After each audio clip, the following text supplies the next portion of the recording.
Are you looking to make a difference in the lives of others but not quite sure how to do it? Well, stay tuned because I've got some practical tips for you on how to make the best impact for the Lord. When we want to make a difference in other people's lives, sometimes we get a little bit frustrated or we might even doubt our abilities. But today I want to encourage you and I want you to know you are qualified and you can become very good, maybe even an expert at making a difference in the lives of the people all around you. In this video, we're going to talk about a few steps that you can take to help you learn how to make an impact. Today I'm bringing you into my kitchen because I want to share with you this little thing called a lemon. Lemons are used in kitchens, not only in kitchen decor, but they're used in many different recipes. Sweet recipes, savory recipes. They're used for the aroma, for the taste that they change the food with, but they're also used for presentation, and that's where my zester comes in. Today I want to talk to you about being full of zest in your life. And the more zest you have, the more you are able to share and enhance other people's lives, very much like a lemon would enhance a recipe.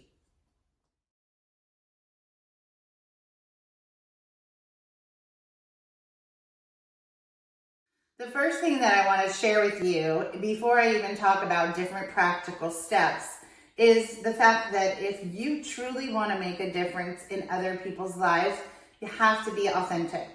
You can't be fake. You can't be pretending to have more knowledge or wisdom about certain things than you do.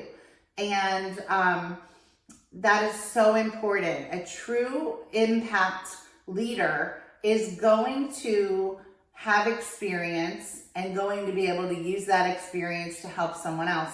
If you're fake and you don't have the knowledge and experience, the person you're trying to help is going to figure it out. They can see whether you're being authentic or not. So be you. Be the person God created you to be. He wants you in that personal community that He's built for you for a reason. You have gifts and talents that you need to share, or you need to zest into other people's lives. You have to be authentic. You can't be fake about it. So that is the key to this lesson today, is truly be the person you were created to be. Be you. Be honest and be truthful.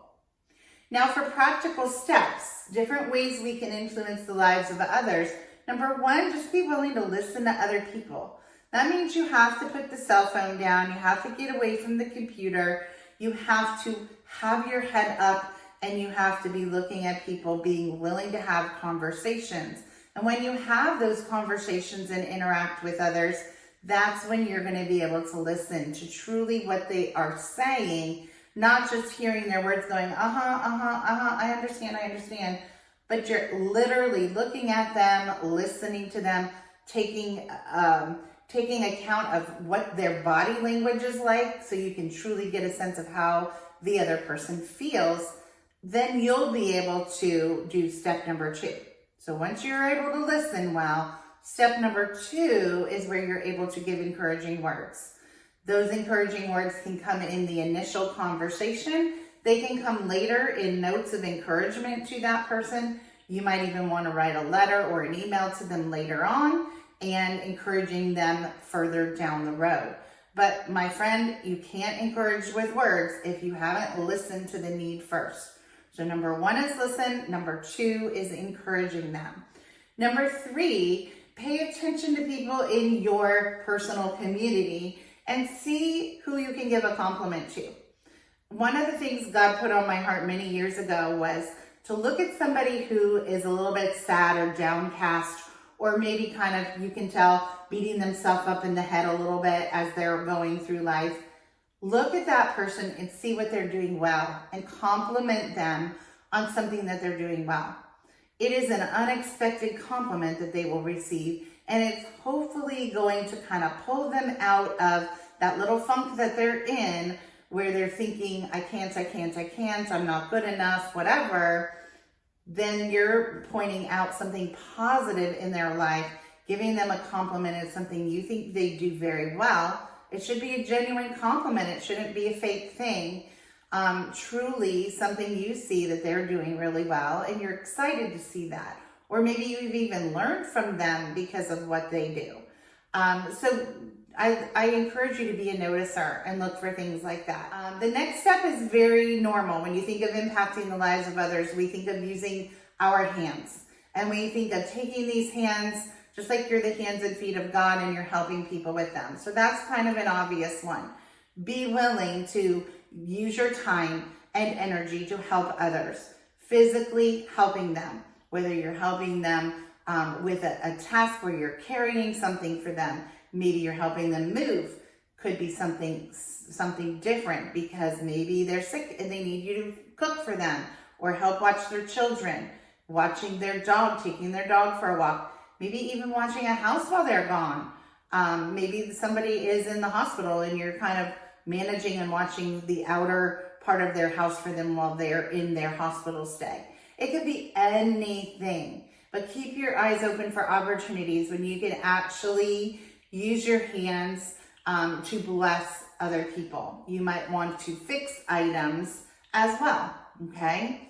So another practical thing you can do is when a friend shares with you that they are in need, you could, if you can't help yourself for some reason, then maybe you can introduce them to somebody else that can help them with that situation, whether it's learning a new skill, whether it's talking to somebody and gaining new information, whatever. If you can't help, put your wheels to work in your mind of somebody else that might be able to. So that's another way you can make an impact.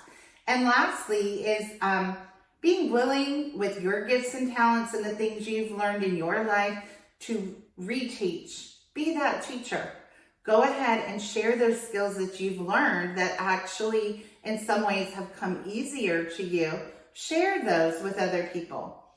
That is a way you can bless God's community. But I just want to remind you before we wrap up, really and truly be yourself. That's exactly how God made you. He wants you to bless the people in your community, and you are going to make a huge impact in people's lives if you come at it with your whole heart, your true self. So I hope you enjoyed today's lesson.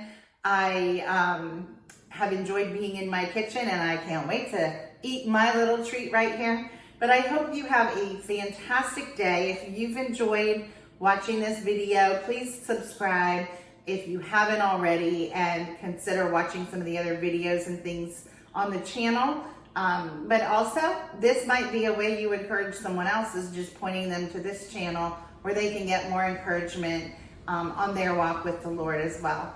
Have a great day. Know that you are being prayed for, and I will see you next time.